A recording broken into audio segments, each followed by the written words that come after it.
Imagine standing in the shadowed corridors of Hampton Court, the air thick with whispers of royal intrigue, political gambits, and the rustle of silk gowns brushing against stone. Now, picture those same stories centuries old and carefully archived being brought to life not only through the quill of historians but also through the algorithms of machines. This is not historical fiction, but the emerging frontier of Tudor scholarship, where artificial intelligence and human inquiry converge. As we step into this new era, we find ourselves not only reinterpreting the Tudor legacy but reimagining how history itself is uncovered, narrated, and understood. The Tudor period, spanning from 1485 to 1603, remains one of the most captivating and transformative eras in English history. Beginning with the ascent of Henry VII after the Battle of Bosworth Field, the Tudors presided over a period marked by profound political consolidation, religious revolution, and cultural blossoming. This dynasty saw 5 monarchs: Henry VII, Henry VIII, Edward VI, Mary I, and Elizabeth I, each of whom left a distinctive imprint on the nation's trajectory. Henry VIII's tumultuous reign initiated the English Reformation, irrevocably breaking with the Roman Catholic Church, while Elizabeth I's long and politically astute rule fostered what many call the English Renaissance, a golden age of literature, exploration, and relative internal peace. Despite the extensive records from this period ranging from royal proclamations and court documents to personal letters and ecclesiastical registers, the way in which Tudor history has been interpreted has undergone constant evolution. Historiography, the study of how history is written and understood, plays a pivotal role in shaping the collective memory of the Tudor legacy. Early chroniclers, writing with religious or political agendas, often painted highly subjective portraits of monarchs and key figures. Thomas More's depiction of Henry III, though outside the Tudor period proper, helped legitimize Tudor rule by demonizing its predecessor. Similarly, Elizabeth I was mythologized during and after her reign as the Virgin Queen, a semi-divine symbol of national unity, even though her governance, like any, was marked by compromise and contradiction. As academic rigor evolved over the centuries, so too did interpretations of the Tudors. The Victorian era romanticized figures like Henry VIII and Elizabeth I, portraying them as larger-than-life embodiments of empire and destiny. In the 20th century, historians began to question these traditional narratives. Revisionist scholars examined Tudor policies through the lenses of social class, gender, and economics, challenging simplified accounts of monarchical genius or tyrannical rule. The rise of feminist and post-colonial critiques further complicated the picture, encouraging scholars to examine marginalized voices: women, Catholics, the poor, and colonized peoples within the Tudor framework. These shifts underscore a crucial point. History is not a fixed truth but a field of interpretation, susceptible to contemporary values and emerging methodologies. It is within this dynamic historiographical landscape that artificial intelligence, AI, now enters the scene, signaling a new chapter in the study of the past. Once confined to fields like mathematics, engineering, and logistics, AI has expanded into the humanities, reshaping how scholars approach texts, artifacts, and historical inquiry itself. Through tools such as natural language processing, machine learning, and computer vision, AI has become capable of parsing vast amounts of historical data, identifying patterns that might escape even the most meticulous human reader, and offering novel insights into well-trodden material. The application of AI in Tudor studies offers possibilities that would have been inconceivable a generation ago. Digitized archives, previously siloed or inaccessible, can now be cross-referenced in seconds. Letters written by Tudor monarchs can be analyzed for linguistic shifts, emotional tone, or coded meaning using sentiment analysis algorithms. Portraits and paintings, long the subject of art historical speculation, can be subjected to facial recognition or iconographic pattern matching to explore influence, authenticity, or hidden symbolism. Even handwritten manuscripts, thanks to improvements in optical character recognition (OCR) and AI-based handwriting analysis, can be transcribed and interpreted at scale, granting scholars access to previously obscure corners of the Tudor world. However, the integration of AI into historical study is not without tension. The question arises, can a machine truly understand history? Historians rely not only on data but on context, empathy, and the ability to infer meaning from ambiguity, traits not easily programmable. AI, by contrast, excels at detecting correlations, frequencies, and patterns but often struggles with nuance, especially when working with fragmentary, contradictory, or biased sources. Still, as a supplement to human judgment rather than a replacement for it, AI holds transformative potential. When used responsibly, it can unearth forgotten voices, challenge dominant narratives, and offer new dimensions of analysis that enrich rather than flatten our understanding of the past. The purpose of this work is to explore exactly that transformative potential: how artificial intelligence redefines our understanding of the Tudor legacy. By examining the intersection of cutting-edge technology and centuries-old subject matter, this study aims to evaluate both the opportunities and limitations that AI presents.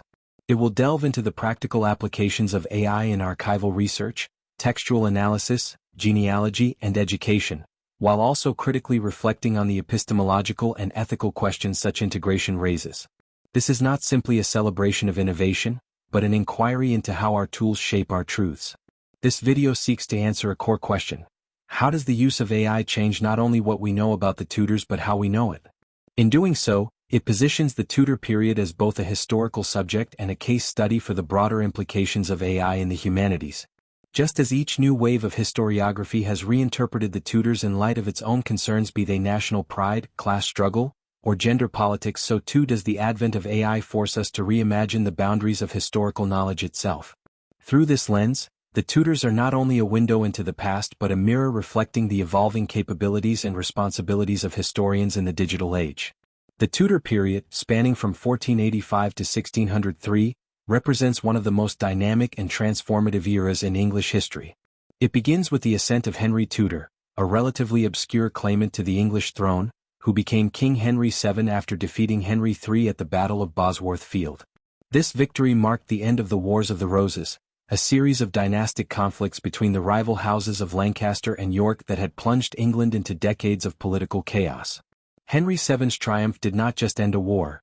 It established the foundation of a new royal dynasty, the Tudors, who would usher in an age of centralized governance, religious reformation, and cultural flourishing. Henry VII's rule was characterized by a cautious yet effective consolidation of power. Though his claim to the throne was tenuous, he reinforced his legitimacy by marrying Elizabeth of York, thereby uniting the feuding houses of Lancaster and York. His reign focused on stabilizing the monarchy and securing internal peace through shrewd political maneuvering and fiscal prudence. He developed an increasingly bureaucratic system of governance, bolstering the authority of the crown while weakening the independent power of the nobility, particularly through institutions like the Court of Star Chamber. Henry VII was also known for his meticulous financial management, carefully amassing wealth for the crown and keeping England out of costly foreign wars, preferring diplomacy to direct military confrontation. The early Tudor approach to foreign policy was cautious, especially in comparison to the later aggressiveness of Henry VIII. Henry VII sought advantageous marriages to create alliances, most notably the marriage of his son Arthur to Catherine of Aragon, daughter of the Spanish monarchs Ferdinand and Isabella. His foreign engagements aimed at promoting trade and deterring foreign threats, often by avoiding entanglement in continental conflicts unless England's interests were directly threatened. Henry VIII, arguably the most well-known of the Tudor monarchs, brought an entirely different energy to the throne upon his accession in 1509. Young, charismatic, and ambitious, Henry VIII initially positioned himself as a Renaissance prince in the mold of continental rulers. However, his reign soon became defined by his radical domestic reforms, aggressive foreign policy, and his controversial break with the Roman Catholic Church. While he inherited a strong and stable government from his father, Henry VIII's own administrative centralization efforts were much more transformative. He significantly expanded the role of Parliament and used it to legitimize his decisions, particularly during the crisis surrounding his marriage to Catherine of Aragon.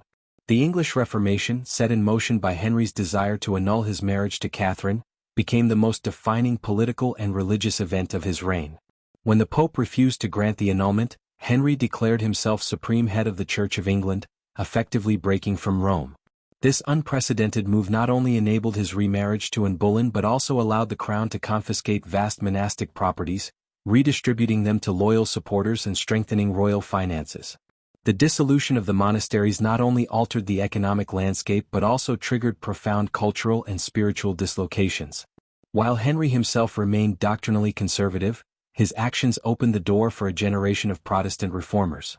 This religious upheaval created long-term instability, as successive monarchs adopted sharply different religious policies.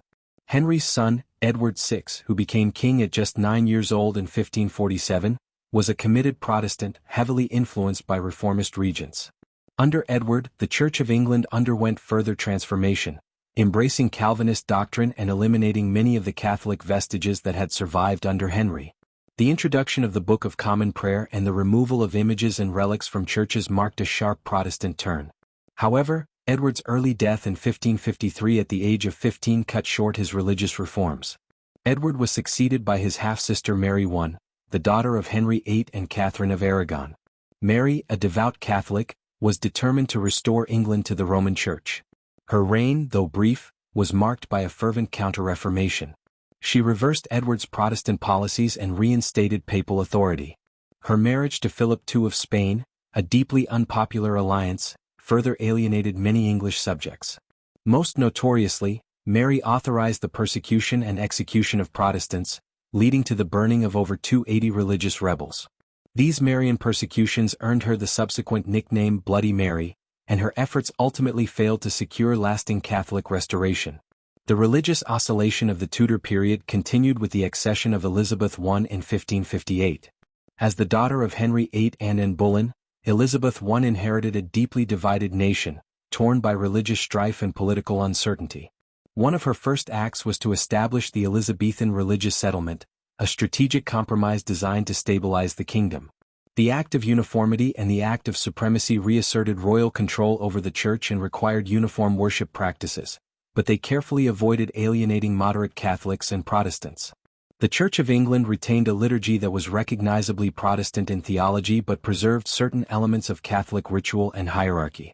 This pragmatic middle path allowed Elizabeth to maintain relative religious peace for much of her reign, though Catholic recusancy and Puritan dissent remained ongoing issues. Elizabeth's foreign policy also reflected her balancing act between caution and assertiveness. While she was reluctant to engage in open warfare, England became increasingly involved in European conflicts, especially against Catholic powers.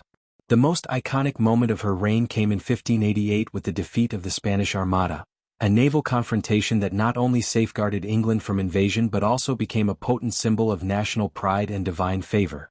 The event was a turning point in the shifting balance of naval power in Europe, signaling the rise of England as a major maritime force. Beyond politics and religion, Elizabeth's reign marked a high point in cultural development, often referred to as the English Renaissance. The Queen's patronage of the arts, along with the broader stability her rule provided, created the conditions for a flourishing of literature, drama, and exploration. Figures like William Shakespeare, Christopher Marlowe, and Edmund Spenser elevated English literature to new heights, crafting works that would shape the national identity for centuries. Simultaneously, explorers such as Sir Walter Raleigh and Sir Francis Drake expanded England's global reach, planting the seeds of future colonial ambition. Despite the golden veneer often associated with Elizabeth's rule, her reign was not without challenges. The question of succession loomed large as she never married or named an heir. Her treatment of rivals, such as the execution of Mary, Queen of Scots, was politically effective but morally controversial. Economic inequalities, poor harvests, and social unrest occasionally punctuated her otherwise stable rule. Yet, her ability to navigate these complexities with a blend of political skill, charisma, and symbolism solidified her place as one of England's most celebrated monarchs. Taken as a whole, the Tudor era was marked by extraordinary transformation. From the consolidation of royal power and the centralization of governance under Henry VII, to the dramatic religious realignments under Henry VIII, Edward VI, Mary I, and Elizabeth I, the period witnessed a radical redefinition of English identity. The crown emerged as the dominant institution, the nation's religious landscape was permanently altered, and the cultural life of England reached unprecedented heights. This period laid the foundations for the modern British state, not only in political and religious terms but also in its global ambitions and cultural self-conception. Understanding this historical context is essential when evaluating how new technologies like artificial intelligence might reinterpret the Tudor legacy. The period's richness in documentation, the complexity of its transformations, and the enduring mythology surrounding its key figures make it a fertile ground for digital analysis. By examining the Tudors not only through the lens of traditional historiography but also with the tools of modern computation, we can begin to explore how the digital age is reshaping our relationship with one of history's most iconic dynasties. Tudor historiography has evolved dramatically since the 16th century, shaped by the political, religious, and cultural contexts in which historians and chroniclers have written. The story of how the Tudor period has been remembered and reinterpreted over time is not merely academic, it reveals shifting notions of power, identity, and national mythology. As each generation of historians engages with the Tudor legacy, they bring new questions, methodologies, and ideological frameworks, reshaping our understanding of a period once defined solely by monarchs and military events. From early propagandist chroniclers to modern cultural theorists, the evolution of Tudor historiography mirrors the broader development of historical thought itself. The earliest influential narratives of the Tudor period were shaped by chroniclers such as Edward Hall, Raphael Holinshed, and John Foxe. Their accounts, though valuable for their detail and proximity to events, were deeply embedded in the political and religious battles of their time. Edward Hall's The Union of the Two Noble and Illustre Families of Lancaster and York, published in the mid-16th century, was a key Tudor narrative that emphasized the legitimacy of the new dynasty and the providential nature of its rise. Hall's writing celebrated the consolidation of royal authority and often cast the monarchs in a favorable light, reinforcing the idea of Tudor supremacy as the antidote to the disorder of the Wars of the Roses. Raphael Holinshed's Chronicles of England, Scotland and Ireland, published in 1577 and 1587, became a foundational source for Elizabethan understanding of national history. Though ostensibly comprehensive, Holinshed's chronicles were heavily edited and revised to suit political purposes. Writers like Shakespeare later drew on Holinshed's work, further embedding its narratives into the English cultural consciousness. However, Holinshed's account was often colored by the ideological imperatives of Elizabethan England, particularly its need to justify Protestantism, centralized power, and national unity. John Foxe's Acts and Monuments, more commonly known as Foxe's Book of Martyrs, took a sharply religious tone.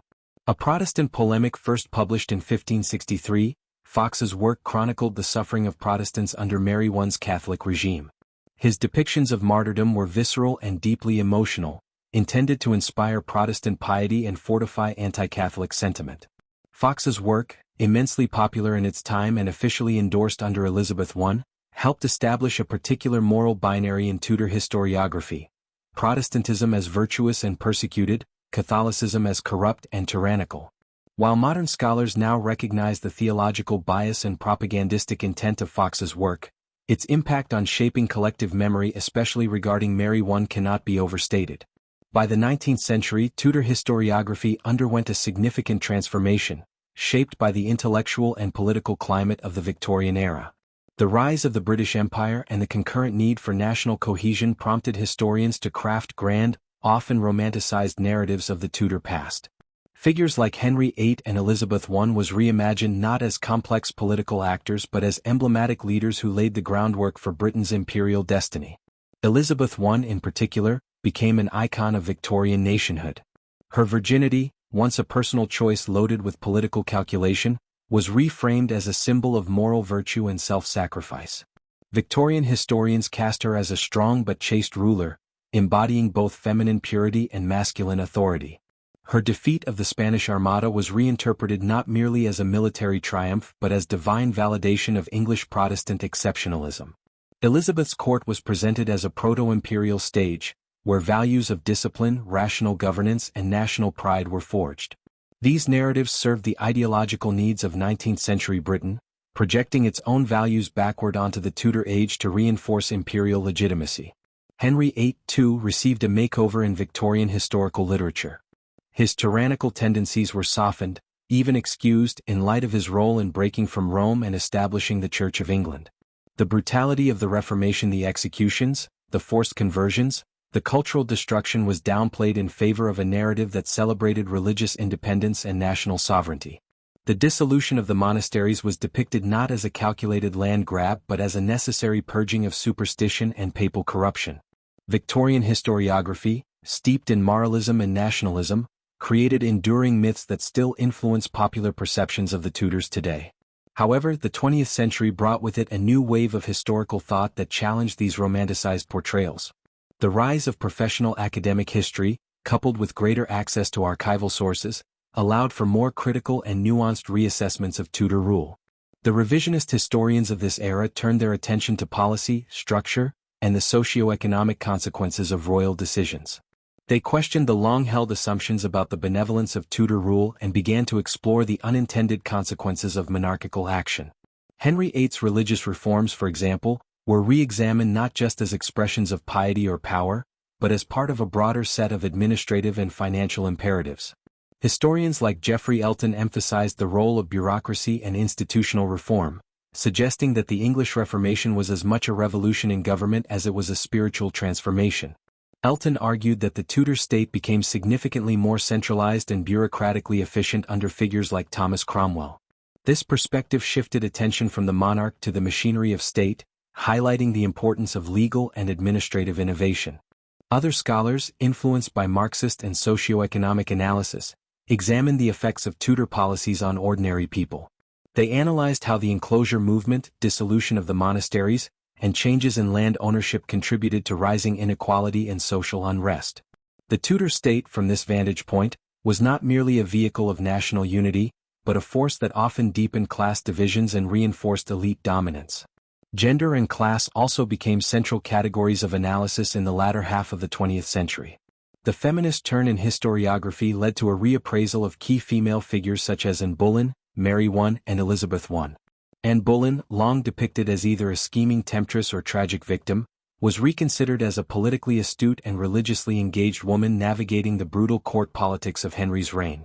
Scholars examined her patronage networks, religious beliefs, and cultural contributions, recognizing her as a complex and influential figure in her own right.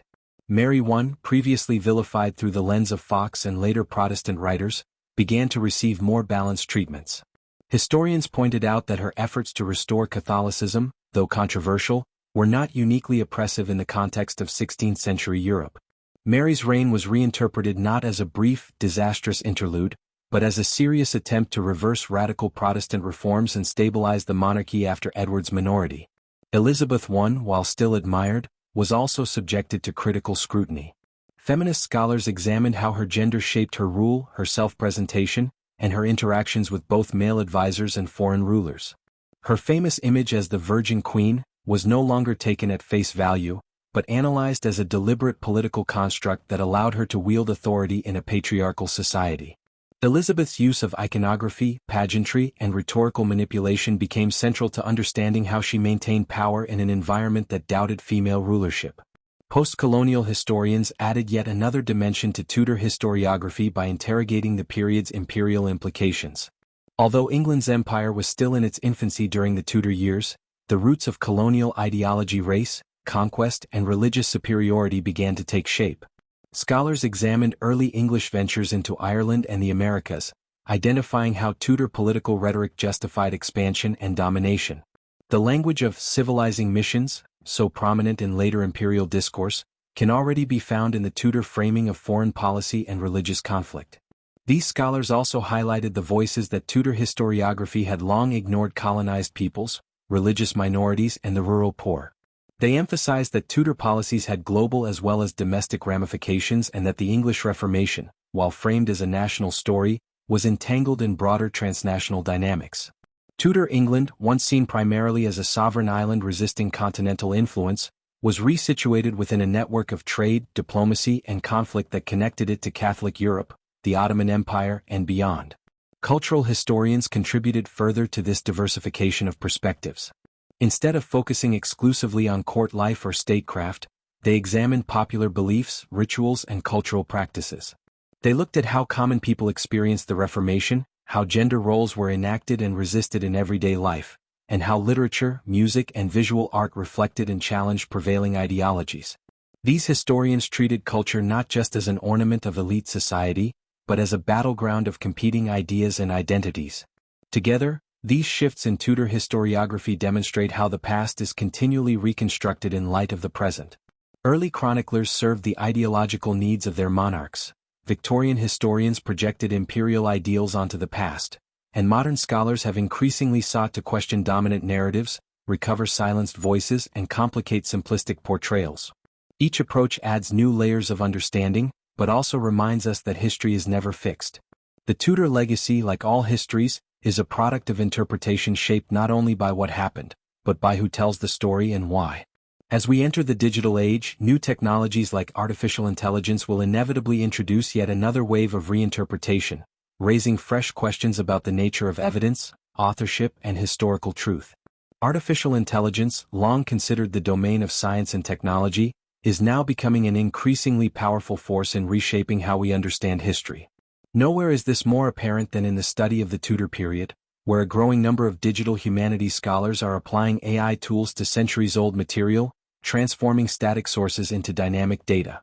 Through tools such as natural language processing (NLP), optical character recognition (OCR), machine learning and computer vision, AI introduces a new dimension to historical inquiry, allowing scholars to uncover patterns, connections, and perspectives previously inaccessible due to the sheer volume, complexity, and fragmentation of historical records. These technologies are not simply making research faster, they are changing the very nature of historical interpretation. Natural language processing has become one of the most transformative AI tools available to historians. It allows for large-scale analysis of textual data by interpreting human language in a computationally readable form. In the context of Tudor studies, NLP is revolutionizing how scholars engage with chronicles, state papers, legal records, letters, and religious texts from the 15th and 16th centuries. Traditionally, a historian might spend months combing through manuscripts or early modern printed sources. NLP, however, can analyze thousands of pages within minutes, identifying word frequency, sentiment, thematic clusters, and ideological shifts. One of the most powerful applications of NLP in Tudor scholarship is text mining, extracting meaningful data from massive textual corpora. Texts like Holinshed's chronicles, parliamentary debates, and personal correspondence of figures such as Thomas Cromwell or Elizabeth I is being processed to detect recurring language, patterns of emphasis, and rhetorical strategies. For instance, by tracking the frequency and context of terms like heresy, majesty, or papist, NLP can reveal how discourse evolved during key moments like the Reformation or the Marian persecutions. This enables scholars to visualize the shifting political and religious vocabularies over time. Beyond frequency analysis, NLP also facilitates authorship attribution. For texts of disputed origin or those produced collaboratively within Tudor court circles, stylometric analysis using AI to examine linguistic style can help determine the likely author. AI can compare syntactic structures, vocabulary richness, and grammatical tendencies to known samples, often with surprising precision. This is especially useful in anonymous polemical tracts or letters purportedly written by monarchs or nobles, where questions of authenticity can change how we understand intent and policy. Sentiment analysis, another subset of NLP, is helping historians understand tone and emotional positioning within texts. AI models trained on early modern English can now detect whether a particular text expresses reverence, dissent, fear, or triumph, helping to reconstruct the effective landscape of Tudor England. This adds a human dimension to archives often stripped of context, especially when analyzing speeches, sermons, or diplomatic correspondence. AI is not only changing how historians interpret texts, it is also transforming access to the archives themselves. With AI-powered archival search, scholars are no longer limited to what is already transcribed and cataloged. Optical character recognition, a technology that allows machines to read printed or handwritten text, is being dramatically enhanced by machine learning. Traditional OCR struggled with the irregular spellings, archaic scripts, and degraded ink of Tudor manuscripts. But newer AI-driven OCR tools are now capable of recognizing even complex secretary hand or italic scripts common in the 16th century. As a result, vast repositories of manuscripts once decipherable only to a handful of paleographers are being rendered machine-readable. Projects that digitize state papers, ecclesiastical records, or personal letters are now using AI not just to transcribe texts, but also to enrich them with metadata. Marginalia, for instance, long ignored by previous generations of digital transcribers, are now being extracted and analyzed. These notes, scribbles, and glosses often contain candid reflections, jokes, or theological comments that reveal how contemporaries interacted with the main text. AI is also improving archival cohesion. One major challenge in Tudor research is the dispersion of documents across institutions. Letters from a single noble family might be scattered across national libraries, university archives, and private collections. AI algorithms trained to recognize contextual and stylistic features of documents can now link related materials, even if they have been separated for centuries. By analyzing tone, handwriting, or references to events and people, AI can reassemble fragmented archival networks, helping historians see the broader picture. Machine learning, a field that enables computers to learn from data without being explicitly programmed, offers even more exploratory tools for Tudor historians. Unlike rule-based systems, machine learning models can identify unexpected correlations and patterns. In historical analysis, this opens new avenues for predictive modeling and anomaly detection. For instance, researchers can train models to predict likely outcomes of political events based on variables like weather, foreign alliances, or succession threats, using past events as training data. Predictive modeling can also be applied to reconstruct the decision-making processes of monarchs and councils. By feeding data from known council minutes, legal rulings, and public proclamations, AI can identify which factors most strongly influenced royal policy at different moments in time. While such models cannot know the intentions of historical actors, they can highlight the structural dynamics such as factional influence or economic stressors that often preceded specific decisions. Anomaly detection, another machine learning technique, has powerful implications for source criticism. AI can flag inconsistencies in royal account books, tax rolls, or diplomatic reports, prompting historians to investigate whether such irregularities suggest forgery, corruption, or exceptional events. A sudden dip in harvest yields, unexplained surges in expenditure, or aberrant language in a diplomatic letter might all suggest the presence of a crisis or scandal. In this way, AI acts as a partner in source interrogation, helping historians find the proverbial needle in the haystack. Perhaps most provocatively, AI can be used to construct counterfactual scenarios, simulated alternatives to what actually occurred. While counterfactual history has long been controversial, AI enables a more systematic approach to what-if questions. By modeling different input variables, historians can explore how events might have unfolded if Anne Boleyn had borne a son, if the Armada had succeeded, or if Mary I had reigned for another decade. These scenarios, while speculative, can sharpen our understanding of historical causality and contingency by forcing us to consider the weight of specific decisions or accidents. Beyond the textual and predictive, AI is now making its mark in the visual dimension of Tudor history through computer vision and image recognition. Paintings, woodcuts, tapestries, and illuminated manuscripts, long the domain of art historians, are now being re-examined with the help of AI tools capable of analyzing and interpreting visual data at scale. Computer vision can identify recurring motifs, trace artistic influences, and even decode symbolic meanings embedded in images. AI can analyze hundreds of Tudor portraits to identify how monarchs constructed their public image. Algorithms can detect patterns in gesture, clothing, background objects, and posture, revealing how visual propaganda evolved over time. In Elizabeth I's portraits, for example, AI can track the recurrence of certain symbols like globes, serpents, and pearls, each communicating layered messages of empire, wisdom, and chastity.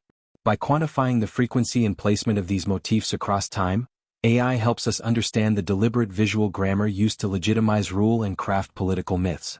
Facial recognition, a controversial yet powerful tool, has also found application in identifying individuals across visual archives.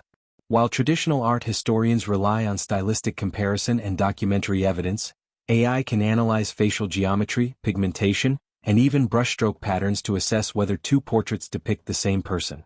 This has already yielded results in reattributing artworks, resolving debates over identity in group scenes, and uncovering lost or mislabeled representations of Tudor figures. In addition to analyzing portraits, computer vision tools are beginning to interpret other forms of material culture. Tapestries, coins, architectural plans, and weaponry can all be scanned and analyzed for stylistic coherence, regional variation, and symbolic content. AI models trained on iconographic databases can now read the symbolic languages of these objects, linking them to wider ideological themes in the Tudor court such as divine kingship, conquest, or dynastic continuity. This enhances our understanding of how material objects communicated political messages in both elite and popular contexts.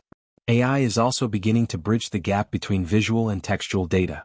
Multimodal models can correlate illustrations with associated texts, identifying cases where images either reinforce or contradict the written word. For example, an illuminated manuscript might depict a saint with specific attributes, while the accompanying text describes the saint's virtues in different terms. AI can flag these discrepancies, prompting inquiries into authorial intent, audience expectation, or theological ambiguity. This cross-modal analysis brings us closer to understanding the complex interplay of media in Tudor culture. Taken together, the integration of AI into Tudor historiography is more than a matter of technological convenience. It represents a paradigm shift in how we engage with the past. These tools enable both micro and macro perspectives, zooming into marginal annotations while simultaneously aggregating thematic patterns across thousands of documents. They allow for greater inclusion of previously overlooked voices, whether through improved OCR of obscure records or sentiment analysis of private letters. They help connect dispersed archives, visualize invisible patterns, and test speculative alternatives to the historical record. However, it is also essential to approach these technologies with a critical eye. AI is not neutral; it reflects the biases of its training data and the assumptions of its creators. Tudor texts, often steeped in ideological and gendered language, can easily be misinterpreted if fed into models trained on modern or unbalanced quantities. Errors in OCR, stylometry, or sentiment tagging can distort rather than illuminate the past. As such, historians must remain active participants in the interpretive process, using AI as a tool, not a replacement for critical human judgment. Moreover, AI's use in historical inquiry raises important ethical questions. Facial recognition on historical portraits may seem innocuous, but when applied to photographs or colonial imagery from later periods, it can raise privacy and consent issues. Similarly, counterfactual modeling can easily slide into deterministic or politically motivated narratives if not carefully constrained. Ensuring transparency, reproducibility, and methodological rigor will be crucial as these tools become more widespread. Still, the promise of AI for Tudor studies is immense. It enables a level of interconnectivity, pattern recognition, and interpretive depth previously unimaginable. It opens doors for collaboration between historians, computer scientists, archivists, and the public. As AI continues to mature, it may not only enhance our understanding of the Tudor legacy, it may help us rethink what it means to study history itself. We are entering a new era of historiography where the archive speaks in new ways, not with a single voice, but with the amplified resonance of data, patterns, and possibilities that were once buried beneath centuries of ink, dust, and silence. Royal correspondence during the Tudor period represents one of the richest veins of historical material for understanding the political, emotional, and diplomatic climate of the time. Letters penned or dictated by monarchs such as Henry VIII, Elizabeth I, and their courtiers were not only vehicles for policy but also complex instruments of persuasion, manipulation, intimacy, and performance. Traditionally, historians have interpreted these texts with close reading, contextual knowledge, and stylistic intuition. But with the entry of artificial intelligence, especially natural language processing and semantic analysis, the very ways in which historians read and understand royal correspondence are undergoing a radical transformation. One of the most potent tools in this domain is semantic analysis, which allows AI to go beyond the surface meaning of words to grasp context, sentiment, and conceptual frameworks within a body of text. Applied to the corpus of Henry VIII's letters, for example, semantic algorithms can detect not just the stated intentions but also the latent anxieties, shifts in tone, and ideological undercurrents. A single letter to Anne Boleyn might, in isolation, express longing and devotion, but when analyzed across a corpus of similar letters, the emotional arc of Henry's relationship can be visualized, showing, perhaps, a shift from flirtation to frustration, or from passion to paranoia, depending on the political tides. Moreover, these AI models are trained to detect the usage of synonyms, metaphors, and rhetorical flourishes unique to the early modern period. They can identify when language is being employed performatively, such as when Henry VIII uses biblical imagery to justify his break from Rome, or when Elizabeth I cloaks aggressive foreign policy in the language of peace. By building semantic networks, AI can group together letters based not on their chronological proximity but on thematic similarities, letters that express fear, assert power, or seek alliance even when those emotions are articulated in vastly different linguistic forms. Perhaps most intriguing is how AI can track sentiment over time within these letters.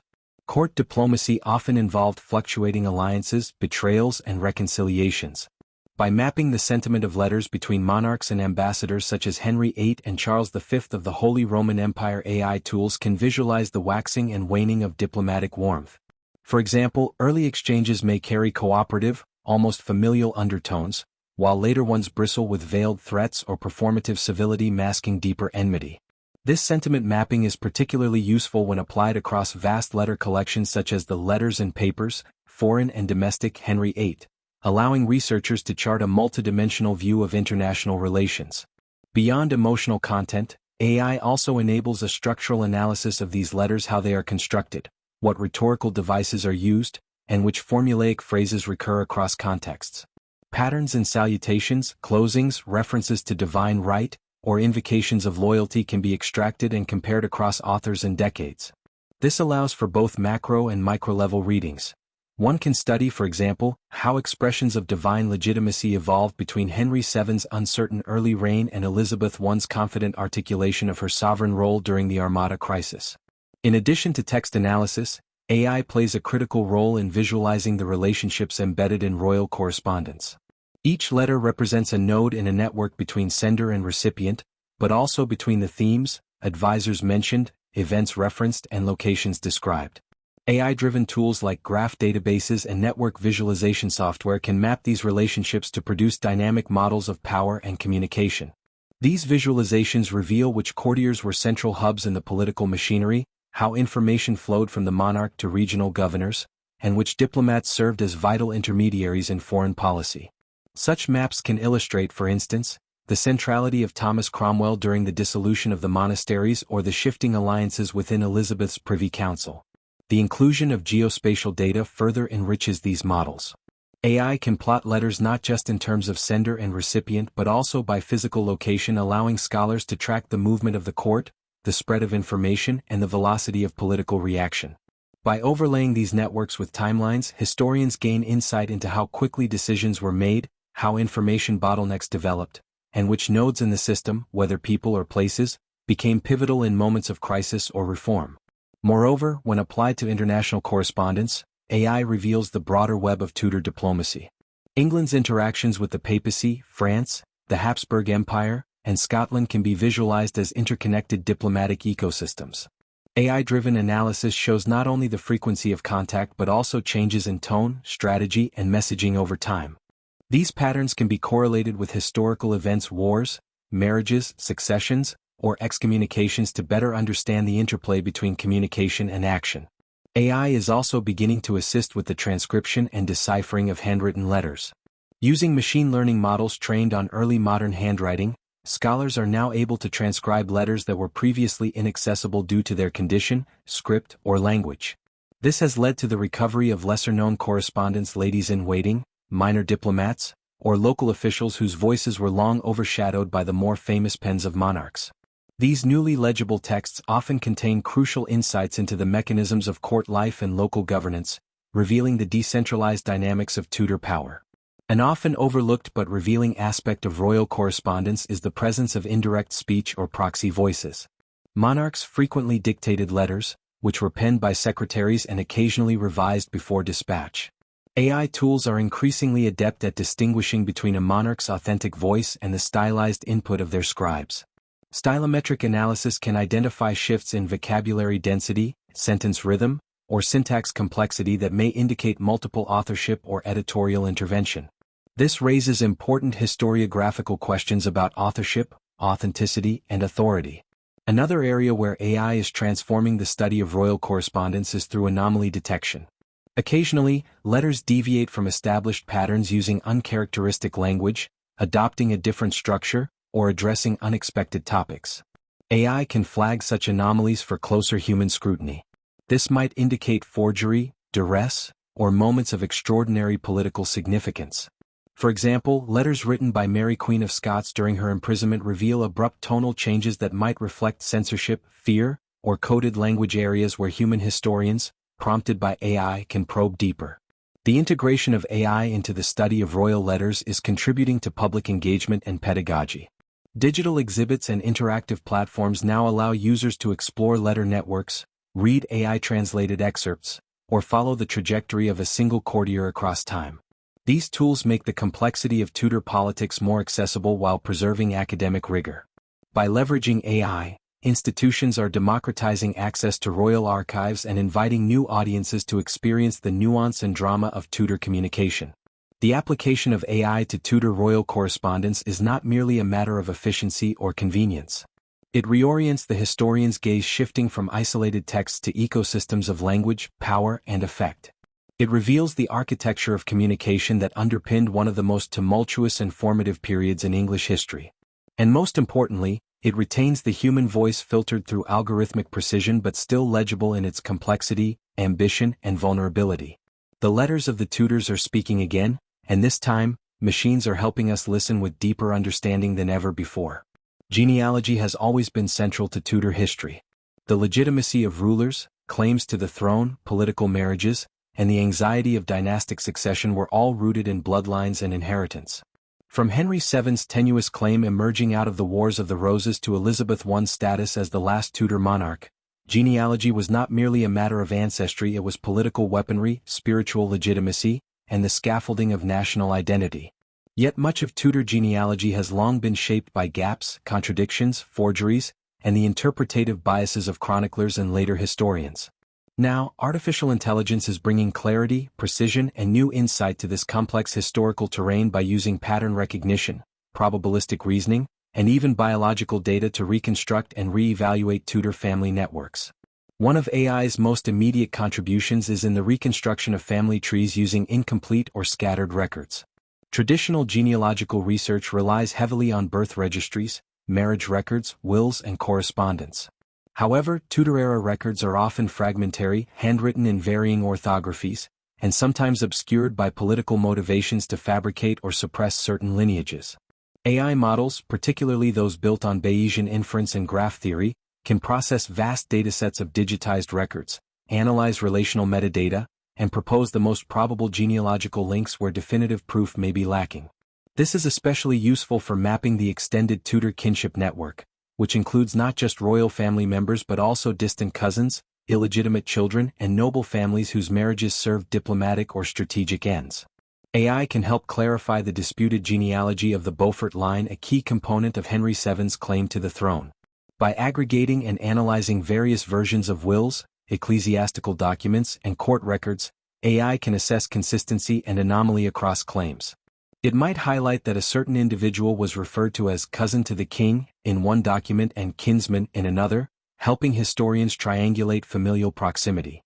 Machine learning models trained to identify kinship terminology across different languages and periods of legal jargon can navigate the euphemistic and inconsistent language typical of pre-modern texts. Beyond documentary records, AI also enables cross-validation of historical genealogical claims using genetic data.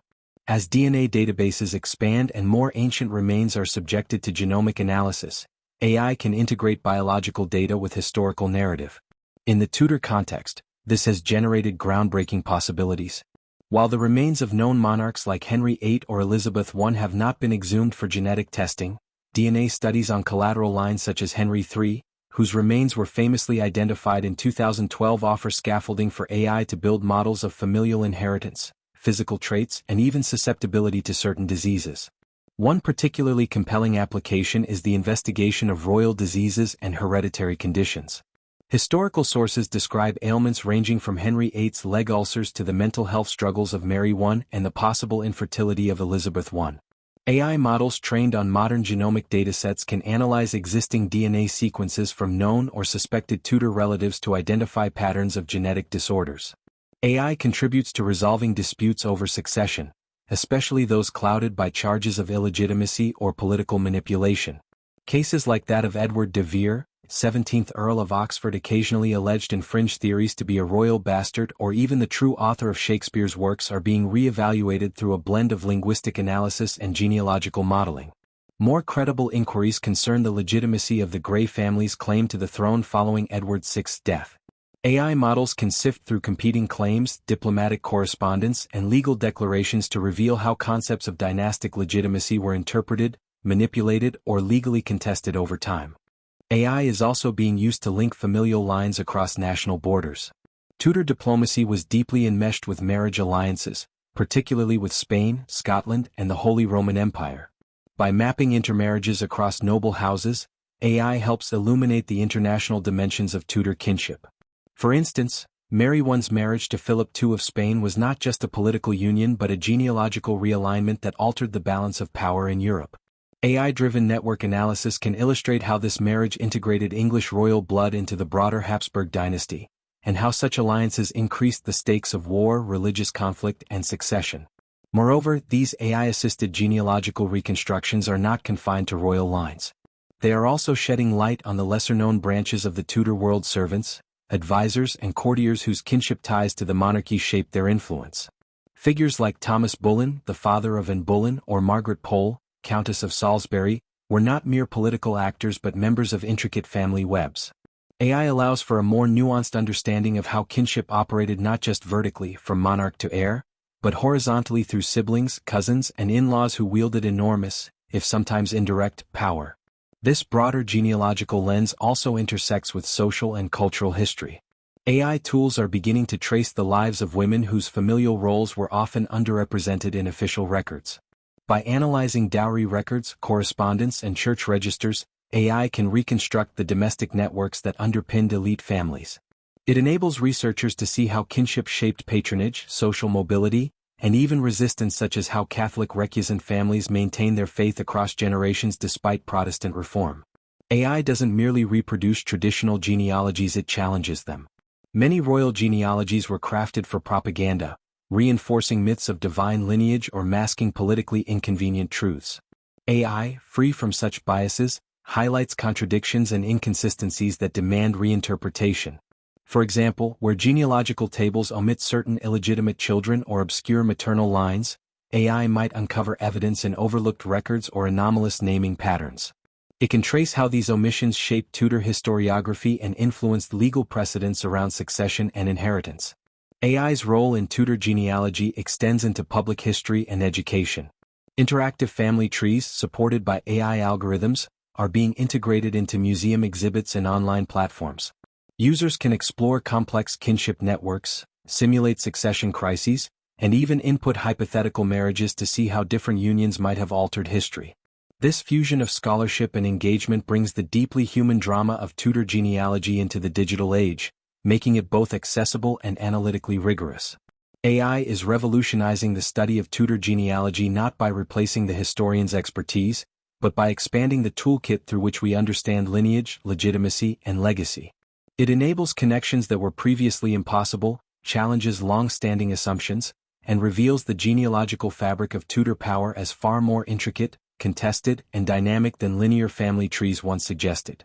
By weaving together data from texts, DNA, and networks of social ties, AI not only reconstructs who the Tudors were but how they saw themselves, how they justified their rule, and how they imagined their place in the unfolding tapestry of history. When we think of the Tudor period, we often imagine visual splendor, gilded palaces, elaborate attire, intricate portraits, but just as important was how the era sounded.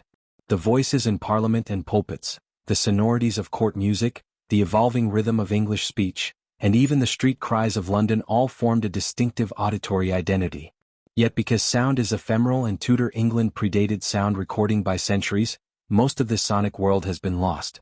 Enter artificial intelligence, which is opening new possibilities for reconstructing the Tudor soundscape both in spoken language and music, drawing on surviving textual descriptions, musical notation, phonological data, and acoustic modeling. These reconstructions are more than novelties. They serve as powerful tools to deepen historical empathy, illuminate cultural practice, and bring the sensory dimension of Tudor life back to the present. One of the most exciting developments lies in the AI-driven reconstruction of early modern English pronunciation. While historical linguists have long debated the features of Tudor English such as vowel shifts, rhoticity, and syllable stress, AI models now offer a scalable way to synthesize and vocalize historical speech. By training machine learning algorithms on annotated corpora of Tudor texts, such as Shakespeare's plays, court records, and sermons, researchers can generate probabilistic phonetic outputs that reflect how people likely sounded in the 16th century. These reconstructions are not static. They vary by region, class, and context, allowing scholars to hear the voices of both London courtiers and rural peasants with greater authenticity. Furthermore, natural language processing (NLP) tools are being used to distinguish linguistic registers: formal, religious, vernacular, and simulate how Tudor speech changed depending on setting. AI models can analyze lexical choices, syntax complexity, and rhetorical flourishes in written text to infer how those statements might have been vocalized. This becomes particularly meaningful when applied to trial transcripts, ambassadorial reports, or royal proclamations. AI not only reconstructs what was said, but how it might have sounded: tone, pitch, rhythm based on sociolinguistic cues embedded in the text. These tools are also being integrated into museum experiences and immersive educational environments. For example, visitors to historical sites such as Hampton Court or the Globe Theatre may now hear AI-generated voices reciting authentic Tudor English, creating a more textured and immediate encounter with the past. Such applications are designed not merely to entertain but to educate, to train the modern ear to the cadence and contours of historical speech. These reconstructions also help correct popular misconceptions. The typical Shakespearean accent heard in modern productions often bears more resemblance to Victorian elocution than to the actual speech of Elizabethan England. AI, informed by linguistic data and historical context, brings us closer to the true voice of the period. In parallel, AI is revolutionizing the study and performance of Tudor music. This was an era rich with polyphonic choral works, lute songs, consort music, and processional fanfares, many of which survive only in handwritten notation. Optical music recognition (OMR), an AI-driven analog to OCR, is being used to digitize and transcribe Tudor musical manuscripts. These often delicate and decaying documents, once locked away in archives, can now be read and interpreted by machine learning models trained on early musical notation systems. Beyond transcription, AI can analyze the structure and emotional valence of Tudor music. For instance, it can compare dozens of masses by composers like Thomas Tallis or John Taverner to identify shared motifs, stylistic evolution, or embedded theological symbolism. This analytical power gives scholars a deeper understanding of how music was not only composed but received, how certain harmonic choices signaled piety, royalty, or lamentation. Crucially, AI-generated reconstructions of Tudor music are now being brought to life through synthesized performance. Algorithms can convert transcribed scores into MIDI files or real-time simulations using historically informed digital instruments. These synthetic performances allow musicologists to hear compositions that have not been performed in centuries, often because the scores were too fragmentary or the performance practices too obscure. AI can interpolate missing sections, suggest ornamentation, and even simulate the acoustics of historical spaces, such as the Chapel Royal or Westminster Abbey. These auditory reconstructions are also increasingly used in public engagement. Digital humanities projects now embed reconstructed Tudor music into virtual reality tours or period-themed video games. One can walk through a digital rendering of the Tower of London accompanied by ambient sounds of Latin chants or court musicians tuning their viols. This makes history not just visible but audible, engaging multiple senses to create a more holistic encounter with the past. Another area of innovation is the reconstruction of environmental soundscapes. AI models trained on descriptions from plays, diaries, and chronicles are now being used to simulate the everyday sounds of Tudor urban life. What did London sound like in 1550? A mixture of church bells, cartwheels on cobbled streets, hawkers shouting wares, blacksmiths hammering, and preachers declaiming from pulpits. Sound designers, aided by AI-generated linguistic and acoustic data, can now build composite audio landscapes that reflect this cacophony with surprising accuracy. These soundscapes are based not only on textual description but on cross-disciplinary input. AI uses environmental modeling to simulate how sound would travel in Tudor architecture, how a proclamation would echo in a palace courtyard, or how the acoustics of a cathedral shaped congregational singing. These reconstructions feed back into historical interpretation, suggesting, for instance, that certain rituals or announcements were designed not just for ritual importance but for sonic impact, to be heard clearly by large crowds, to assert power through resonance. In more specialized domains, AI is aiding the reconstruction of dialects and minority voices that have often been excluded from standard histories. For instance, there is growing interest in understanding how Welsh, Cornish, and Irish speakers sounded during the Tudor period, especially as English expansionism brought these languages into conflict and contact.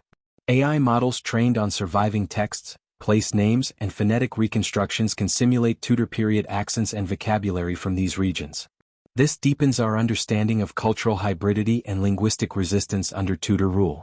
AI is also helping researchers detect and reconstruct nonverbal sound communication, such as church bells used to mark hours or signal danger, or musical motifs used as cues in pageants and royal entries.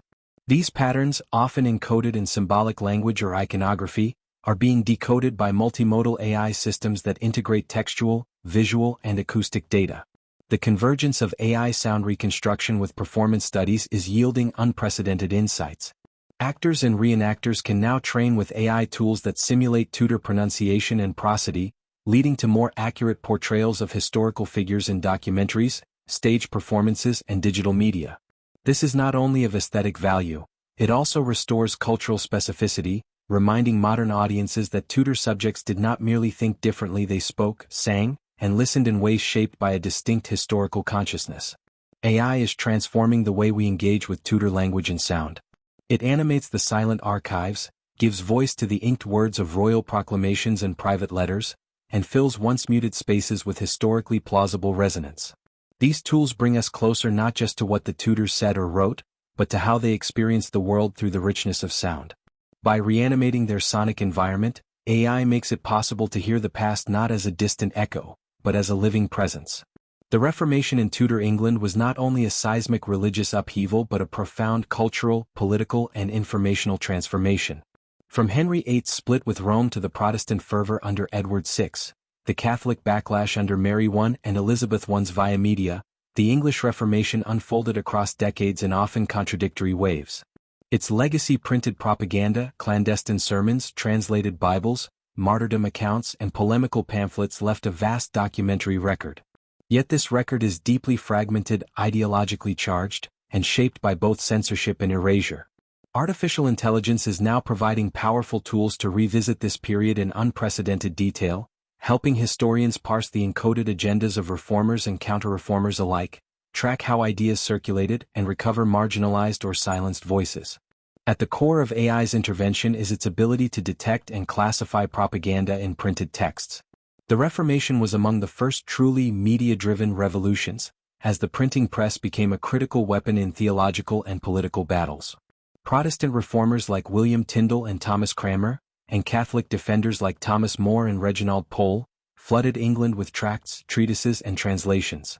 AI, through natural language processing (NLP), can analyze the language of these texts to detect rhetorical patterns associated with persuasion, fear-mongering, divine justification, and enemy dehumanization.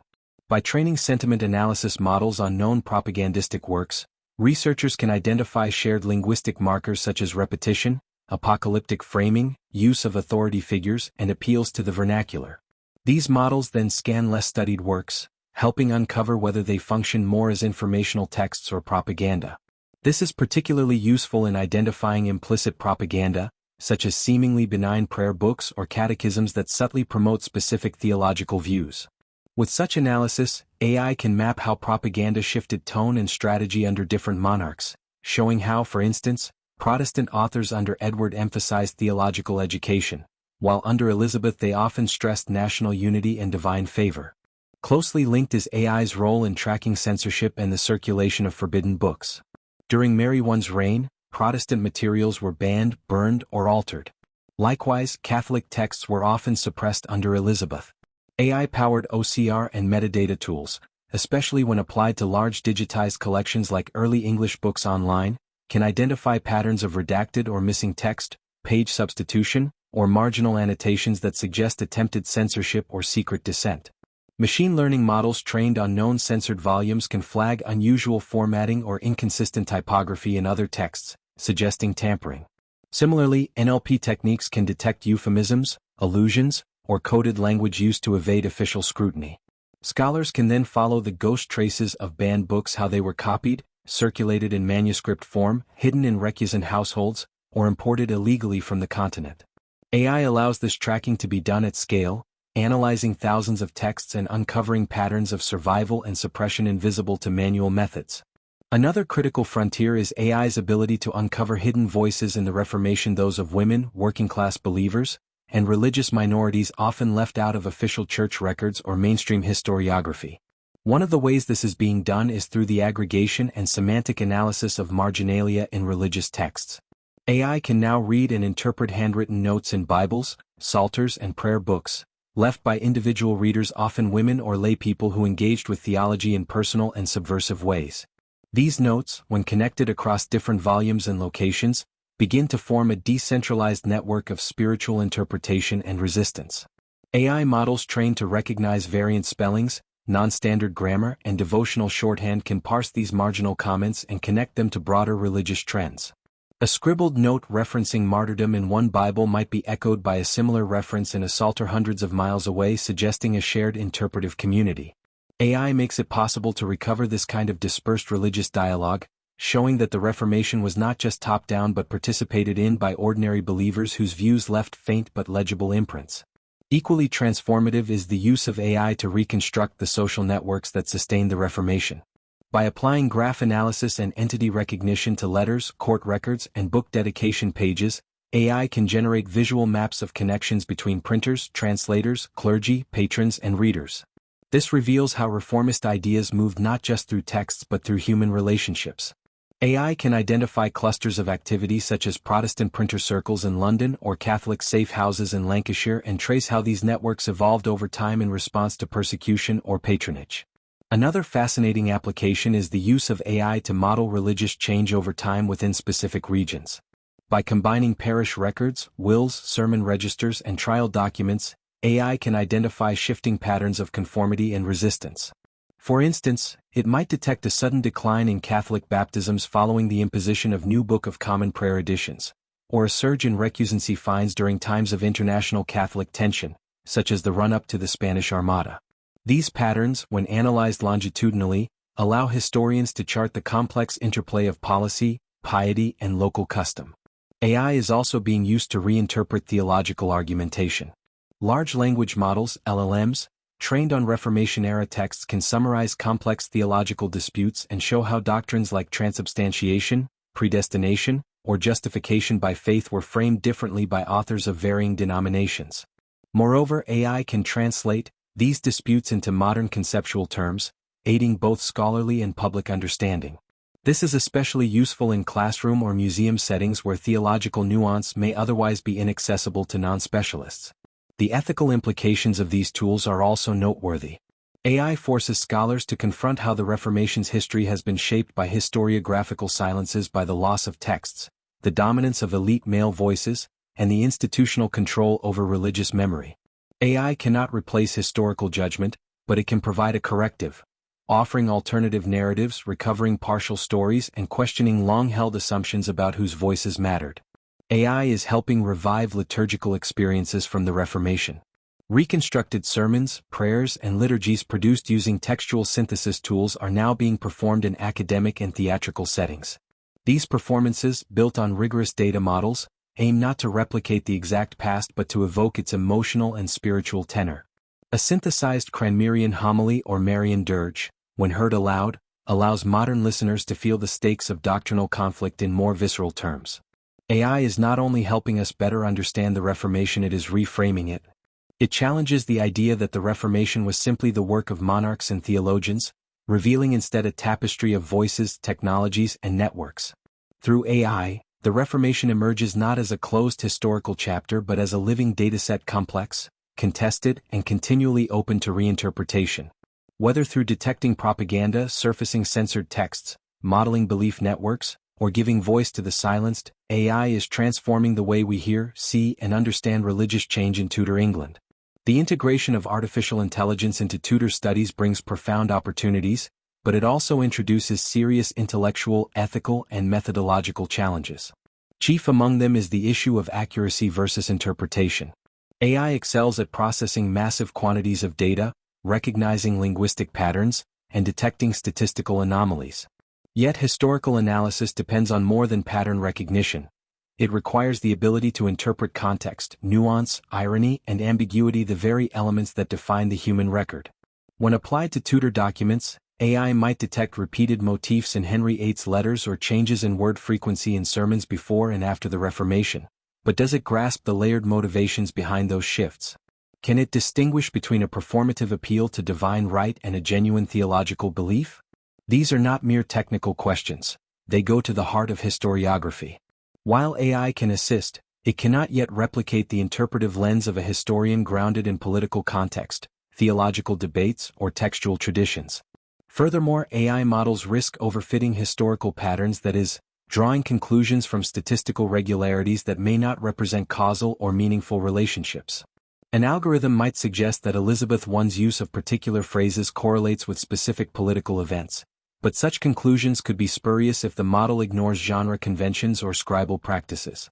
The danger here lies in the seductive authority of data-driven claims. Because AI outputs are framed as empirical, they may be treated as more objective than they truly are, thereby skewing scholarly debates or public understanding. Equally pressing are the ethical dimensions of AI in historical revisionism. AI systems rely on training data, vast corpora of digitized texts, images, or metadata, and these sources are inevitably shaped by historical power dynamics. If AI tools are trained primarily on texts produced by elite Tudor men, then the conclusions they reach may unwittingly reinforce the existing historical bias toward patriarchal, Anglo-centric, and literate perspectives.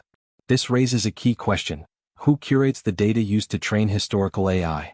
Without rigorous oversight and transparency, AI may reinforce the ideological blind spots of past generations rather than correcting them. Moreover, the potential for AI-generated revisionism introduces new dilemmas. What happens when an AI system proposes a reinterpretation of Anne Boleyn's trial, based on a novel clustering of language in legal records, but that reinterpretation contradicts decades of feminist scholarship? Who adjudicates such disagreements? And when such AI insights are picked up by public history platforms, how do we ensure they are contextualized properly? There is a genuine danger that AI may be used to propagate politically convenient or sensationalist narratives under the guise of data-driven history. These concerns intersect with broader debates about the nature of historical truth. Historians already contend with conflicting primary sources, contested chronologies, and gaps in the archival record. AI does not resolve these challenges, rather it introduces new layers. For example, probabilistic models might suggest that a given anonymous letter is likely authored by a particular figure, but such probabilities can never offer the kind of certainty often demanded in historical narratives. When an AI system attributes a controversial tract to Thomas More with 78% confidence, what does that actually mean in terms of evidentiary standards? Probabilistic history, while useful, risks being conflated with definitive interpretation. There is also a tension between traditional narrative history and the kinds of knowledge AI tends to produce. AI excels at correlating data points and identifying trends, but it struggles with constructing coherent, causal stories, the bread and butter of historical writing. Narrative history requires selectivity, moral judgment, and attention to human agency, all of which resist quantification. The rise of AI thus presents a risk: the displacement of narrative depth in favor of statistical surface. This brings us to a final set of controversies centered around preservation versus innovation. At its best, AI offers a new form of techno-heritage, augmenting traditional scholarship with powerful digital tools.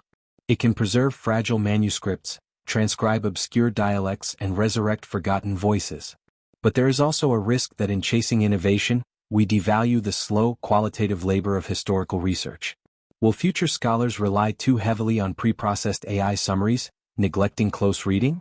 Will the tactile archival encounter be lost in favor of a curated digital interface? The democratization of history through AI is often cited as a benefit. Anyone can query a database, explore a knowledge graph, or hear a synthesized Tudor sermon. But this democratization is double-edged. It raises urgent questions about which voices are amplified. If AI systems privilege texts that are digitized, and if digitization efforts have historically focused on elite archives, then the most accessible histories will be those of the already powerful. Minority, oral, and ephemeral sources risk further marginalization. Without active intervention, AI could make historical inquiry more accessible while simultaneously narrowing its representational scope. Moreover, the interface between the public and historical AI tools introduces a challenge of mediation. When non-specialists use AI to explore Tudor history, are they equipped to interpret the outputs critically? Will they recognize the difference between a historical hypothesis and a probabilistic model? As AI-generated interpretations begin to appear in documentaries, museums, and school curricula, the responsibility of historians will increasingly be one of translation, explaining not only what we know about the past, but how we know it and what role AI played in that epistemology. Ultimately, the challenges and controversies raised by AI in Tudor studies reflect larger tensions between innovation and tradition, empiricism and interpretation, democratization and control. AI is not a neutral tool. It reflects the assumptions, limitations, and ambitions of its creators. To use it wisely requires historical humility, ethical vigilance, and a commitment to pluralism and acknowledgement that the past, like the present, is not one story but many, and that technology must serve the complexity of human experience rather than flattening it. As we stand on the frontier of a new era in historical research, these questions will shape not only how we study the Tudors, but how we understand the very nature of historical knowledge. The Boleyn family remains one of the most enigmatic and controversial dynasties of the Tudor period, with Anne Boleyn's legacy oscillating dramatically between villain and victim, seductress and reformist, traitor and martyr. With the aid of AI-powered tools, historians have begun to re-examine how Anne Boleyn has been represented in historical texts, literary accounts, visual depictions, and popular culture. By leveraging natural language processing and sentiment analysis, researchers can now trace patterns in the way Anne Boleyn has been described across different centuries and contexts. For instance, AI tools applied to corpora spanning 16th-century chronicles, 19th-century biographies, and 20th-century novels reveal stark linguistic shifts. Early portrayals often use terms like ambitious, dangerous, or bewitched, while modern accounts lean towards descriptors such as misunderstood, political pawn, or feminist icon. Beyond simple word frequency, AI helps uncover the structural patterns of narrative framing. For example, whether Anne is portrayed as the primary agent of her downfall or as a victim of courtly and patriarchal machinations. Topic modeling applied to a corpus of historical works and film scripts has shown that Anne is increasingly framed in terms of her intellect and religious sympathies rather than her sexuality or courtly charm. This digital historiography allows scholars to map the transformation of her image not just as a linear evolution but as a dynamic reconfiguration shaped by changing ideologies, access to new documents, and broader shifts in gender discourse. AI visual analysis tools can compare portraits of Anne Boleyn and her family, identifying symbolic consistencies and discrepancies that reveal how her visual legacy has been shaped over time. Facial recognition algorithms have also been used to interrogate the authenticity of disputed portraits, assessing the likelihood that certain images represent and/or were retroactively labeled to serve a narrative. This represents a significant methodological leap, merging traditional art historical questions with forensic digital analysis. Another fruitful area for AI-enhanced Tudor research involves court intrigue and espionage. The Tudor court was rife with covert communication, secret alliances, and intricate plots, often recorded obliquely in ambassadorial dispatches, personal letters, and trial transcripts. AI tools can now help reconstruct these intelligence networks by identifying patterns across large bodies of unstructured diplomatic text. Named Entity Recognition (NER). Models can extract references to individuals, places, and organizations, mapping out who communicated with whom and under what circumstances. Network analysis then visualizes these interactions, revealing clusters of influence and peripheral actors who may have played pivotal but previously overlooked roles. This methodology has been used, for example, to reassess the reach of Eustace Chapuis, the imperial ambassador to Henry VIII's court. AI-assisted text mining of his letters, cross-referenced with court calendars and financial records, has suggested that Chapuis had a broader web of informants than traditionally assumed, including minor courtiers and even servants. Anomaly detection algorithms can flag sudden changes in tone or content within these letters, suggesting moments when Chapuis may have received critical intelligence or shifted diplomatic strategy. Such tools enable historians to ask new questions, not just what was said but how information moved, who controlled its flow, and how state secrets were protected or leaked. The surveillance culture of the Tudor court also lends itself to code-breaking efforts, and AI is now being applied to decipher ciphered communications that once seemed impenetrable. By training machine learning models on known examples of Tudor cryptography, historians can experiment with decryption techniques that may crack still mysterious texts and potentially identify authors or intended recipients. The integration of AI into intelligence studies allows for simulations that model the effects of misinformation, plausible deniability, and covert signaling within the Tudor political ecosystem. Turning to medical history, AI has also provided fresh insight into the patterns of disease, particularly the plague, which devastated England intermittently throughout the Tudor era. Parish registers, burial records, and town accounts are being digitized and analyzed using machine learning algorithms to track the geographic and temporal spread of plague outbreaks.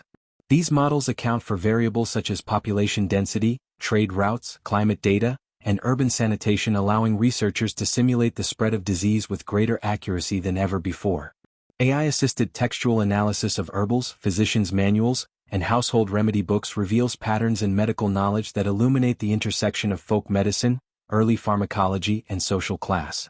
Algorithms trained to detect ingredients and treatment logic have reconstructed common Tudor remedies and assessed their potential efficacy using modern biomedical databases. This interdisciplinary fusion of data mining and medical history provides new ways to understand how communities responded to health crises, how gender shaped medical authority, as in the case of midwives, and how knowledge circulated outside official institutions. Herbal remedies, often dismissed as superstition, are now being re-evaluated for their biochemical properties, revealing that some Tudor practices had empirical merit. AI models can match symptom descriptions from old texts with modern medical terminology, bridging historical and scientific knowledge. This is particularly useful in identifying how diseases like the sweating sickness or the bloody flux were understood and addressed. It also allows researchers to track the evolution of medical language and how it reflects changing perceptions of the body, illness, and healing. The final case study delves deeper into the realm of espionage with a focus on Elizabethan intelligence and the simulation of spymaster activity using AI. Sir Francis Walsingham, Elizabeth I's principal secretary, is often hailed as the architect of one of the first modern intelligence services. AI tools have enabled scholars to reconstruct and simulate the workings of his spy network with a level of detail unimaginable a decade ago. Using graph theory and network analysis, historians can now map the relationships between informants, agents, double agents, and foreign operatives across multiple countries. These simulations go beyond static network maps. Agent-based modeling, a technique borrowed from computational sociology, allows researchers to create virtual Tudor worlds where AI-generated agents act according to historically informed rules. Couriers might be delayed by weather, agents might defect due to bribes or ideology, and misinformation might be introduced by rival courts. These dynamic simulations are not predictive in the strict sense, but they allow historians to test hypotheses about how intelligence systems functioned under stress, how information cascaded through a network, and how Walsingham might have managed multiple plots simultaneously. Further, machine learning has aided in the analysis of ciphered letters associated with the Babington Plot, a Catholic conspiracy to assassinate Elizabeth I. While the original ciphers have largely been broken, AI can now model the complexity and security of various cipher systems, suggesting how long it would have taken Elizabethan codebreakers to decode them under different conditions. These simulations inform not just our understanding of Tudor espionage, but also the evolving relationship between state power and information control. Taken together, these case studies demonstrate the transformative potential of AI in Tudor history. From reimagining Anne Boleyn's legacy to modeling plague outbreaks and simulating courtly espionage, AI opens up new avenues of inquiry that combine computational rigor with historical sensitivity. Yet the technology remains a tool, not a replacement for traditional scholarship. Its value lies in its ability to uncover patterns, suggest connections, and visualize complexity, all of which support, rather than supplant, the interpretive work of historians. By embracing AI within a framework of critical reflection and methodological pluralism, Tudor studies can both preserve its scholarly heritage and extend its reach into new, uncharted territory. The intersection of artificial intelligence and public engagement has opened new frontiers in the way Tudor history is experienced, taught, and shared with wider audiences. Museums, educational institutions, and digital platforms are increasingly leveraging AI to bring the Tudor world to life in ways that are both immersive and interactive. This shift signifies not merely a change in delivery, but a reimagining of historical education and memory. In cultural institutions, AI has been instrumental in creating augmented reality experiences that allow visitors to explore Tudor spaces with unprecedented depth. At places like Hampton Court Palace and the Tower of London, AI-powered reconstructions simulate the architecture, decor, and atmosphere of the 16th century. Visitors can now walk through digitally rendered royal apartments, kitchens, and chapels, complete with historically accurate furnishings and lighting. These reconstructions are not static. AI systems adapt the environment based on visitor interactions, enhancing immersion. AI also plays a pivotal role in facilitating historical interpretation within these spaces. Chatbots trained on historical texts and scholarly databases act as digital docents, answering questions from visitors in real time. For instance, an AI chatbot programmed with information from Elizabethan court records can simulate conversations with visitors about royal fashion, court etiquette, or political alliances. These bots can even adopt period-appropriate language and perspectives, creating a dynamic and often surprising interpretive encounter. By allowing the public to engage with AI-generated characters who embody the attitudes and knowledge of the period, these tools make Tudor history feel less remote and more human. In educational settings, AI has revolutionized how Tudor history is taught, particularly at the secondary and early university levels. AI-driven tutoring systems adapt content delivery to individual learning styles and paces. A student struggling with the chronology of the Tudor monarchs might receive customized mnemonic devices or visual aids, while another interested in religious reform might be guided through a tailored path exploring the dissolution of the monasteries. These intelligent systems use natural language processing to evaluate student responses and offer constructive feedback, simulating the role of a personal tutor. Interactive simulations also play a growing role in classroom learning.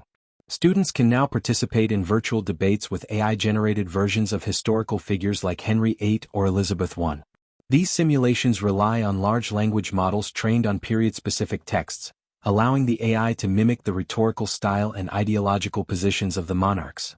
Engaging in a debate about the act of supremacy or foreign policy with a virtual Elizabeth helps students grapple with the complexity of historical decision-making. More importantly, it enables them to see historical figures as multidimensional, capable of strategic thought, emotion, and change. Gaming has emerged as a particularly potent medium for exploring Tudor history through AI. Modern historical games use AI not only to manage game mechanics but to enhance narrative authenticity. In games centered on Tudor intrigue or exploration, AI drives non-playable characters, NPCs, who react in historically plausible ways, adapting to the player's decisions in real time. The branching narratives generated by AI ensure that no two playthroughs are the same, allowing for a deeper appreciation of contingency and complexity in historical events. Such gamification of history is not without its challenges. Ethical questions arise when players are asked to make choices involving real historical figures or events, such as ordering an execution or aligning with a political faction. These choices, though fictional, reflect real dilemmas faced by historical actors. AI systems can be designed to respond to these decisions with consequences that mirror historical realities, encouraging players to think critically about power, morality, and historical responsibility. The educational value lies not in promoting a singular correct path, but in fostering an awareness of the factors that constrained and influenced Tudor lives. Moreover, AI has greatly facilitated open access to historical archives, enabling a new wave of citizen historians. Digitized documents, once accessible only in physical archives, are now available through AI-enhanced platforms that include searchable metadata, transcriptions, and translation tools. These resources democratize historical research, allowing individuals around the world to explore Tudor history without formal academic affiliation. AI tools assist in navigating these vast databases, suggesting related documents, interpreting obscure handwriting, and even hypothesizing links between different records. Crowdsourced research initiatives have also benefited from AI. Projects like collaborative transcriptions of Tudor wills or letters use AI to assist volunteers by predicting likely words or phrases, speeding up the process and reducing fatigue.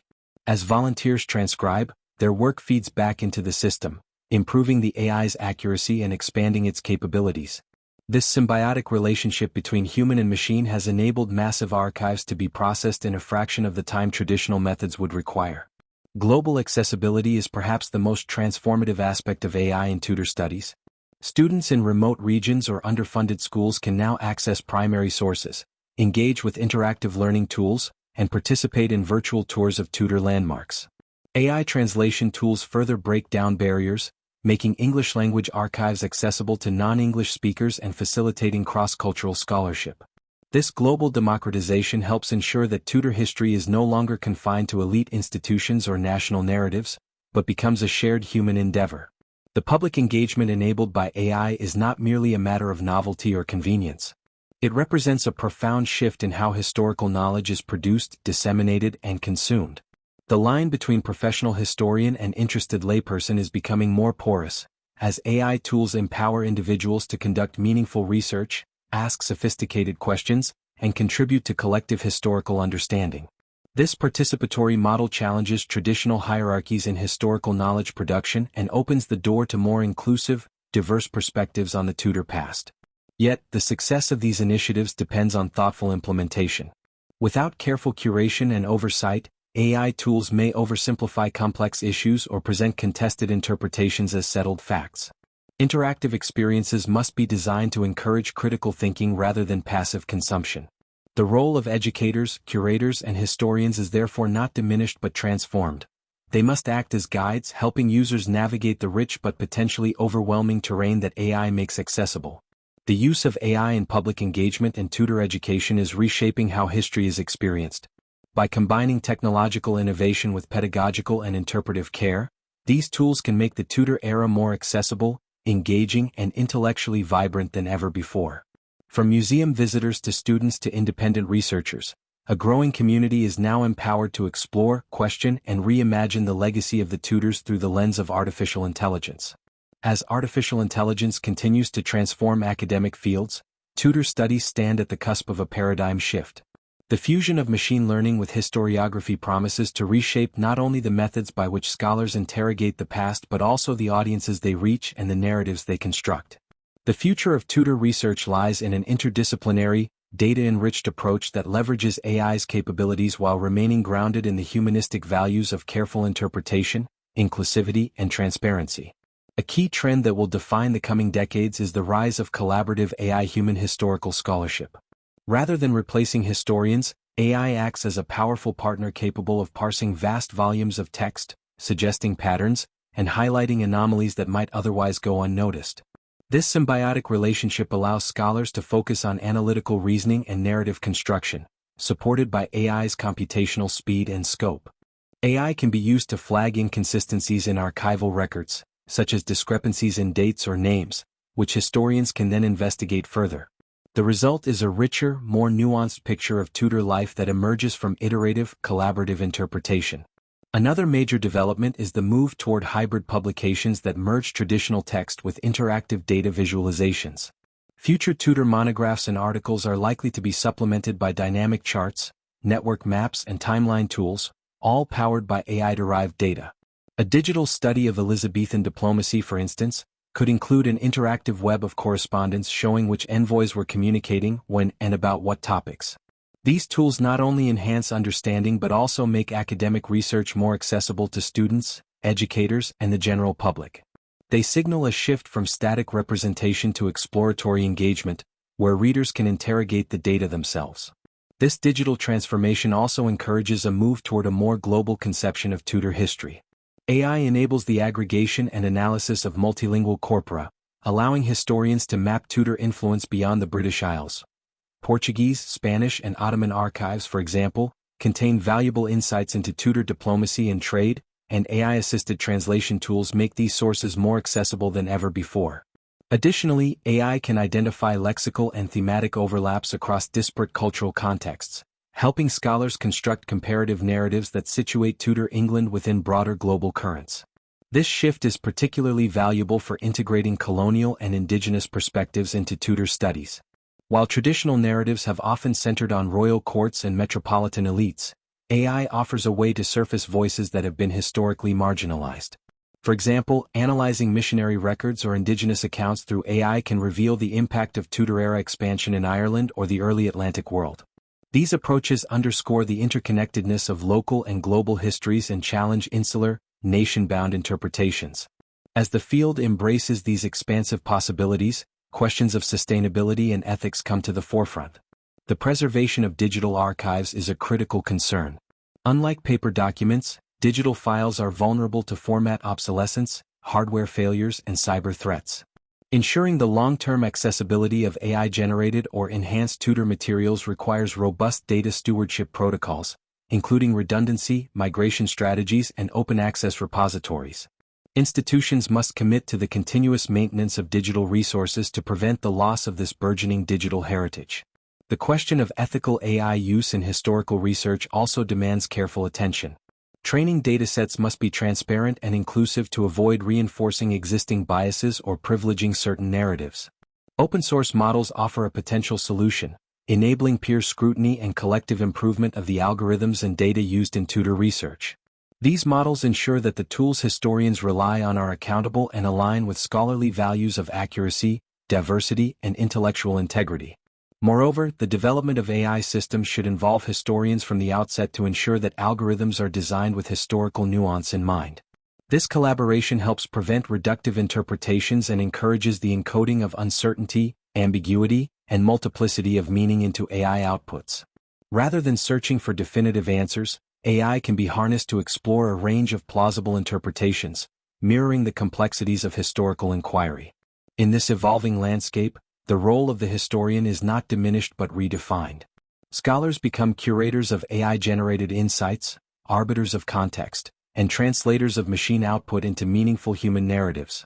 The future historian is part programmer, part detective, and part storyteller, equipped with both technical fluency and interpretive acumen.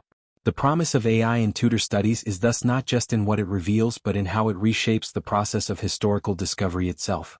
By amplifying the historian's toolkit and widening the scope of inquiry, AI invites a reimagining of what it means to study the past. It demands that Tudor historians think beyond chronologies and personalities to embrace interconnected systems, cross-cultural entanglements, and alternative epistemologies. This shift does not mean abandoning traditional sources or methods, but rather integrating them with new technologies in ways that are thoughtful, responsible, and forward-looking. In embracing AI, Tudor studies position themselves at the cutting edge of the digital humanities, embodying a model of scholarship that is rigorous, inclusive, and engaged with the challenges of the 21st century. Whether mapping global influence, preserving cultural heritage, or democratizing access to knowledge, the tools of artificial intelligence open new doors to understanding a past that continues to shape our present and future. The integration of artificial intelligence into the study of Tudor history represents a monumental shift in both methodology and scope. Where once the investigation of this pivotal era relied solely on painstaking archival work, close textual reading, and speculative interpretation, we now stand at the threshold of a research paradigm that fuses human insight with computational precision. The journey through the Tudor legacy, viewed through the lens of AI, reveals not only fresh interpretations but also new ways of engaging with and disseminating history.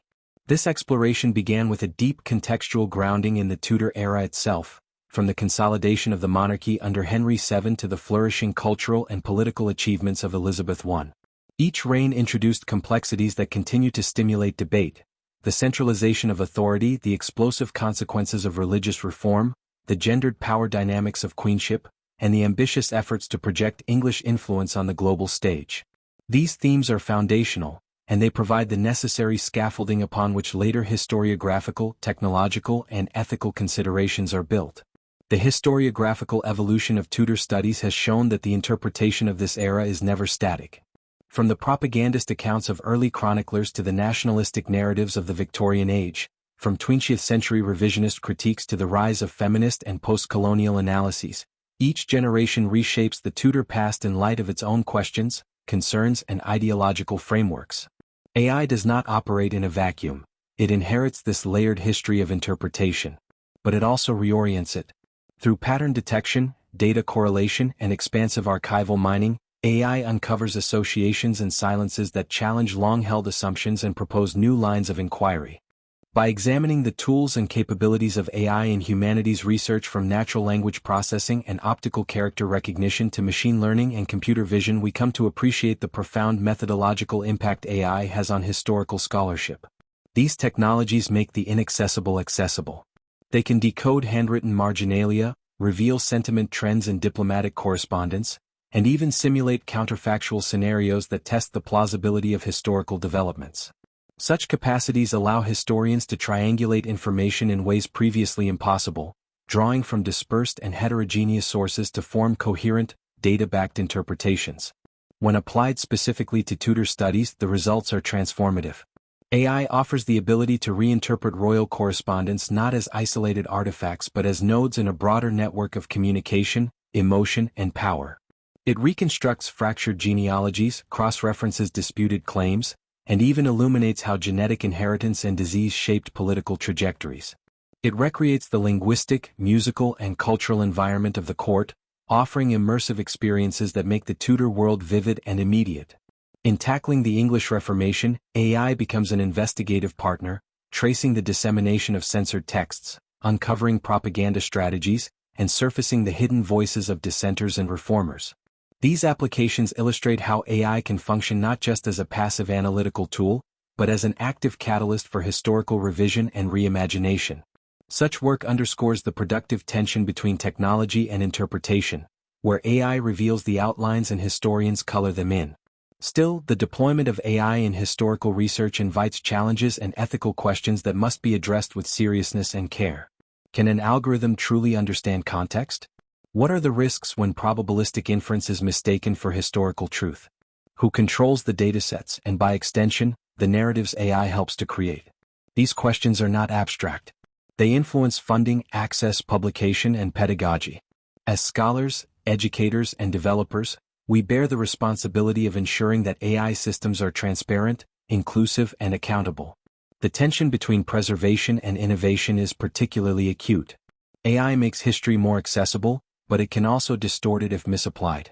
There is a danger in privileging digital representations over traditional sources, in allowing the seductive certainty of data to eclipse the interpretive richness of narrative. Yet, if applied judiciously, AI augments rather than replaces. It supports a hybrid methodology that values both computational insight and humanistic empathy. The future of public engagement in Tudor history is brighter with AI. Museums become interactive spaces where visitors converse with digital avatars of historical figures. Classrooms evolve into dynamic learning environments shaped by personalized AI tutors and immersive simulations. Games engage younger audiences in ethical dilemmas rooted in actual history, sparking curiosity and critical thinking. Citizen historians participate in crowdsourced transcription projects, aided by AI tools that empower them to contribute meaningfully to academic work. The barriers between professional historian and layperson continue to erode, fostering a more democratic historical discourse. As we look to the future, collaborative scholarship that blends human expertise with AI capabilities will become the norm. The monograph of tomorrow will be annotated with interactive maps, annotated timelines, and audiovisual simulations. Comparative Tudor studies will transcend language and geography, integrating colonial and indigenous archives into a more holistic global history. Open-source models will ensure that the fruits of AI-enhanced research are shared equitably and ethically. The Tudor legacy is not fixed, it evolves with each generation of inquiry. AI is not a threat to this legacy, but a means of extending it, of asking bolder questions and reaching wider audiences. It pushes us to reconsider what counts as evidence, who counts as a historian, and how the past continues to shape our present. The promise of AI lies not in definitive answers, but in its capacity to open up historical possibility to show us what we have missed, to deepen what we think we know, and to invite more voices into the ongoing conversation about history. In this spirit, the use of AI in Tudor studies stands as a testament to the enduring relevance of the humanities. Far from diminishing the role of the historian, it reaffirms the necessity of critical thinking, ethical awareness, and creative interpretation.